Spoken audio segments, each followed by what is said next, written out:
मंच पर विराजमान भारतीय जनता पार्टी के राष्ट्रीय अध्यक्ष श्रीमान अमित भाई शाह, श्रद्धेय आडवाणी जी, डॉक्टर मुरली मनोहर जोशी जी, मंच पर विराजमान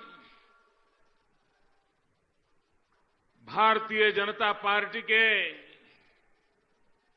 सभी वरिष्ठ नेतागण, भिन्न भिन्न राज्यों से आए हुए सभी आदरणीय मुख्यमंत्रीगण और विशाल संख्या में पधारे हुए प्यारे भाइयों और बहनों,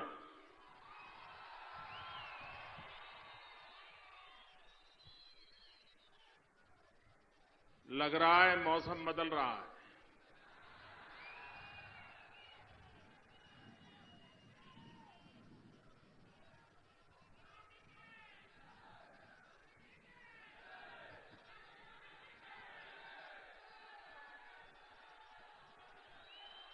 मैं कर्नाटक भारतीय जनता पार्टी का अभिनंदन करता हूं कि यहां की इकाई ने राष्ट्रीय कार्य समिति की योजना की, भव्य स्वागत किया, उत्तम व्यवस्थाएं की और आज कर्नाटक के नागरिकों के साथ बातचीत करने का अवसर भी मिल गया। प्रधानमंत्री बनने के बाद मैं पहले भी कर्नाटक में आया हूं। आज फिर एक बार मुझे आपके बीच आने का अवसर मिला है।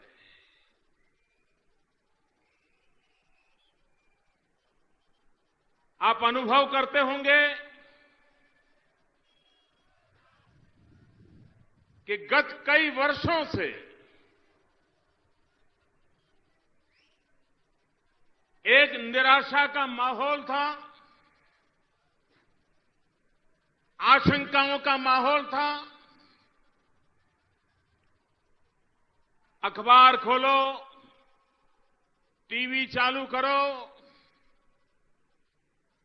हर दिन एक नए भ्रष्टाचार की घटना की खबर आया करती थी, एक नए कांड की खबर आया करती थी। देश का नौजवान अपने भविष्य के संबंध में आशंकित हो गया था। सारे विश्व ने भारत के प्रति अपना नजरिया बदल दिया था, मुंह मोड़ लिया था और ऐसा लग रहा था कि अब भारत अपना भविष्य बनाने की ताकत खो चुका है, दिशा से भटक चुका है। पता नहीं अब भारत बचेगा कि नहीं बचेगा। इस प्रकार का माहौल पूरे एक दशक तक विश्व भर के मन पर छाया हुआ था और ऐसे समय देश की जनता ने भारतीय जनता पार्टी पर भरोसा किया। 30 साल के बाद पहली बार पूर्ण बहुमत के साथ दिल्ली में भारतीय जनता पार्टी को सेवा करने का सौभाग्य दिया है। मैं देशवासियों को विश्वास दिलाता हूं, जिस आशा और अपेक्षा के साथ आपने हमारी टीम को सेवा करने का अवसर दिया है, हम आपकी आशा आकांक्षाओं को पूरी करेंगे आपकी सर आशा आकांक्षाओं के मानदंड पर खरे उतरेंगे, ये मैं आज विश्वास दिलाता हूं आपको। मैं 10 महीने के अनुभव से कह सकता हूं, इस देश को पीछे रहने का कोई कारण ही नहीं है।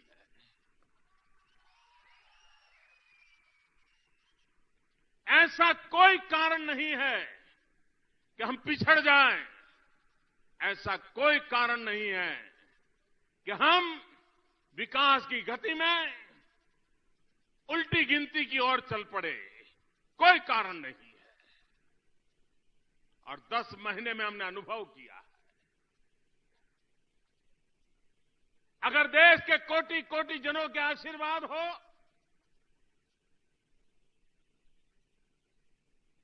नियत साफ हो, तो निर्णय भी सही होते हैं और नतीजे भी सही होते हैं। भाइयों बहनों, जब दिल्ली में हम सरकार चला रहे हैं तो हम पर आरोप क्या हो रहा है, हमारी आलोचना क्या हो रही है? हमारी आलोचना एक ही हो रही है, उछल उछल करके यही बताया जाता है, ये तो हमारे जमाने से था, ये तो पहले हमने भी सोचा था, ये तो पहले हमने भी किया था। भाइयों बहनों, हो सकता है कुछ बातों में नीति समान दिखती हो, लेकिन कभी कभी नीति से ज्यादा ताकतवर नीयत होती है। और हमारी नीयत, आपकी नीतियां क्या रही क्या नहीं, लेकिन आपकी नीयत ठीक नहीं थी, हमारी नीयत ठीक है और उसके कारण हम विकास के दौर पे आगे निकले हैं। और इसलिए मैं कह रहा हूं, और इसलिए मेरे भाइयों बहनों मैं कहना चाहता हूं, आपको हैरानी होगी, मैं जब मेरे पास फाइलें आती हैं तो मैं देखता हूं 2007 में कोई प्रोजेक्ट का प्रपोजल हुआ है, 2014 तक लटकता पड़ा है। 2011 का प्रपोजल है, 2014 तक लटकता पड़ा है। मैं हैरान हूं, ये लोग करते क्या थे? भाइयों बहनों, ऐसे सैकड़ों प्रकल्प जो 2-2, 5-5, 7-7 साल से लटके पड़े थे, एक के बाद एक उसके फैसले कर लिए, निर्णय करने की हिम्मत जुटाई, गलत होगा तो उसको ठीक करने की दिशा दी, और ठीक था तो आगे बढ़ने की दिशा दी। और आज हिंदुस्तान हर दिशा में आगे बढ़ने के लिए तेज गति से चल पड़ा है।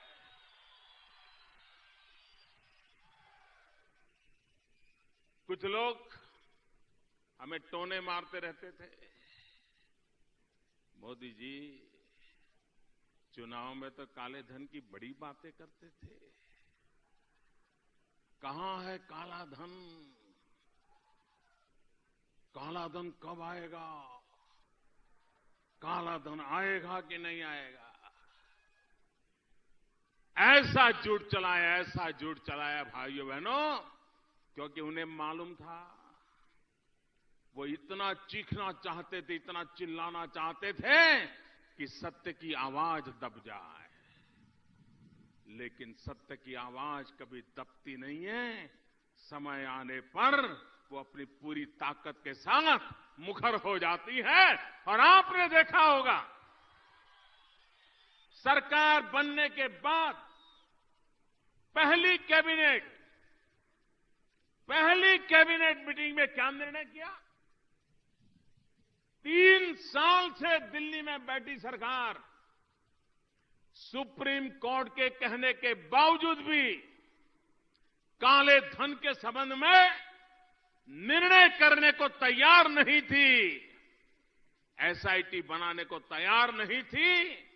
हमने आते ही पहली कैबिनेट के अंदर एसआईटी बनाने का निर्णय कर लिया और एसआईटी ने काम शुरू कर दिया। सुप्रीम कोर्ट में लगातार एसआईटी अपना रिपोर्ट दे रही है, कानूनी कार्रवाई चल रही है।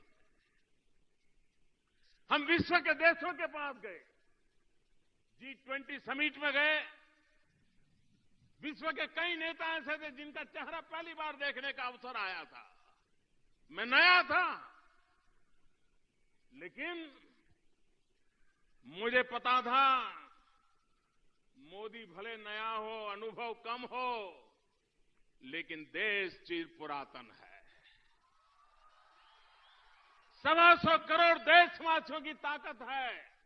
और मैंने विश्व के देशों के साथ आंख में आंख मिलाकर के कहा कि हम काले धन के खिलाफ लड़ाई लड़ रहे हैं। आप सारे दुनिया के देश हमारे साथ खड़े हो जाइए, हमारी मदद कीजिए, हमें जानकारी दीजिए। और G20 समिट में दुनिया के ताकतवर देशों ने भारत की इस बात को माना, प्रस्ताव स्वीकार किया। हमने वैश्विक फलक पर भी एक प्रयास किया। और अब संसद में जब बजट सत्र आया तो हमारे वित्त मंत्री जी ने, श्रीमान अरुण जेटली जी ने बजट भाषण के अंदर वित्त विधेयक के हिस्से के रूप में काले धन के खिलाफ कड़े से कड़ी कार्रवाई करने के लिए कानून लाने का देश की जनता के सामने विश्वास प्रकट किया। और इसी पार्लियामेंट सत्र के पहले दौर में काले धन के खिलाफ कड़ी से कड़ी कार्रवाई का कानून प्रस्तुत कर दिया गया। भाइयों बहनों, बिल पार्लियामेंट में ला दिया गया। और आज आपने देखा होगा, बजट के भाषण तक, जब तक अरुण जेटली जी का भाषण नहीं हुआ था, काले धन को लेकर के मजाक उड़ाई जाती थी। और जब बजट के भाषण में उस क्या क्या करने वाले उसका जरा खाका खींचा गया, और जब प्रत्यक्ष रूप में काले धन का कानून लाने के लिए संसद में बिल प्रस्तुत कर दिया गया, ये मजाक करने वालों के मुंह पे ताला लग गया। अब उनको पता चला कि अब क्या होने वाला है। भाइयों बहनों, मैं फिर एक बार देशवासियों को विश्वास दिलाता हूं,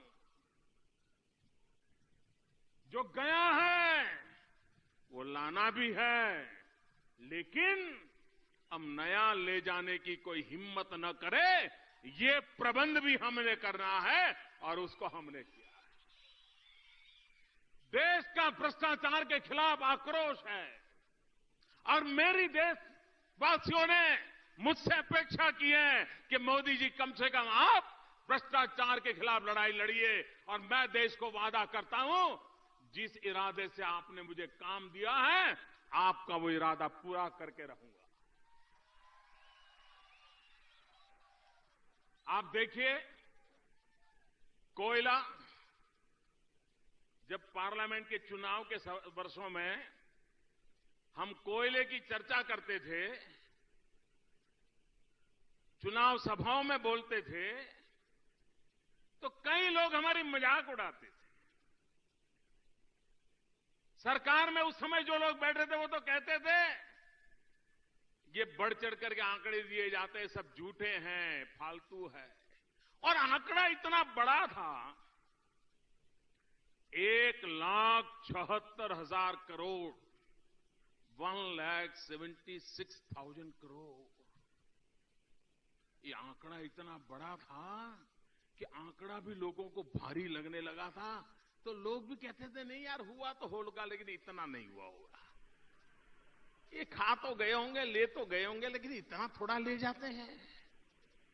ये रकम इतनी बड़ी थी कि देशवासियों को इस चोरी के माल पर भी शक होने लगा था कि शायद इतना नहीं होगा। लेकिन भाइयों बहनों, आपने जो सरकार बनाई, जिसने कोयले में हाथ डाला, पहले कोयले में हाथ डाला था तिजोरियां भरने लग गई थी लोगों की। हमने कोयले में हाथ डाला, कोयले को हीरा बना करके देश के सामने समर्पित कर दिया है भाई। देशवासियों को हमने समर्पित कर दिया। सुप्रीम कोर्ट ने भ्रष्टाचार की शिकायत को रहते अनाप शनाप अपने यार दोस्तों को कोयले की खदानों का आवंटन करने के कारण 204 खदानों को सुप्रीम कोर्ट ने रद्द कर दिया। हमारी सरकार नहीं थी, सितंबर में अचानक ये निर्णय आया और हालत ऐसी थी कि 31 मार्च के पहले हम एक के बाद एक फैसले न करते तो देश के बिजली के कारखाने बंद हो जाते, देश अंधेरे में डूब जाता, 1 किलोग्राम कोयला मिलना मुश्किल हो जाता। ये परिस्थिति पैदा हो गई, उनके पाप के कारण पैदा हुई। लेकिन हम हिम्मत नहीं हारे। कठिनाई थी, कोयले में हाथ लगाना मतलब बेआबरू होना निश्चित था, लेकिन नीयत साफ थी मेरे भाइयों बहनों, नीयत साफ थी। हमने हिम्मत की, कोयले में हाथ लगाया और इस संकल्प के साथ लगाया, अब कोयले को हीरा बना करके छोड़ेंगे। और आज भाइयों बहनों हमने करके दिखाया। अभी 204 में से सिर्फ 20 खदानों का ऑक्शन किया है, 20 का, ओनली 20 आउट ऑफ 204, और 20 का ऑक्शन कर करके 2 लाख करोड़ से ज्यादा रकम देश के खजाने में आए हैं 20 में से। अब बताइए, 204 में 1,74,000 करोड़ की शिकायत थी, सिर्फ 20 में 2 लाख करोड़ आ गए, तो 180 का जब होगा तब कितनी बड़ी रकम देश की तिजोरी में जमा होगी, 125 करोड़ देशवासियों के पास पहुंचेगी। आप कल्पना कर सकते हो भाइयों। मुद्दा नियत का है और हमारी नियत साफ है, और उस साफ नियत का कारण है कि हम देश को आगे बढ़ा रहे हैं। हमारे देश में व्हाट्सएप पर देख लीजिए, पिछले 1 साल पर व्हाट्सएप पर, ट्विटर पर 2G 3G न जाने कितने जी की मजाक चलती थी। ये जी वो जी, ये जी वो जी, पता नहीं क्या क्या चलता था। चारों तरफ स्पेक्ट्रम पर भ्रष्टाचार के आरोप लगे थे। हमने स्पेक्ट्रम ऑक्शन कर दिया। स्क्रीन पर मीडिया के लोग बैठ करके देखते थे कि ऑक्शन कैसे हो रहा है, और सप्ताह भर चलता रहा ऑक्शन। और भाइयों बहनों, हिंदुस्तान ने कभी कमाया नहीं था उससे ज्यादा, 1 लाख करोड़ से भी ज्यादा ऑक्शन के अंदर आज हिंदुस्तान की तिजोरी में पैसा आ गया।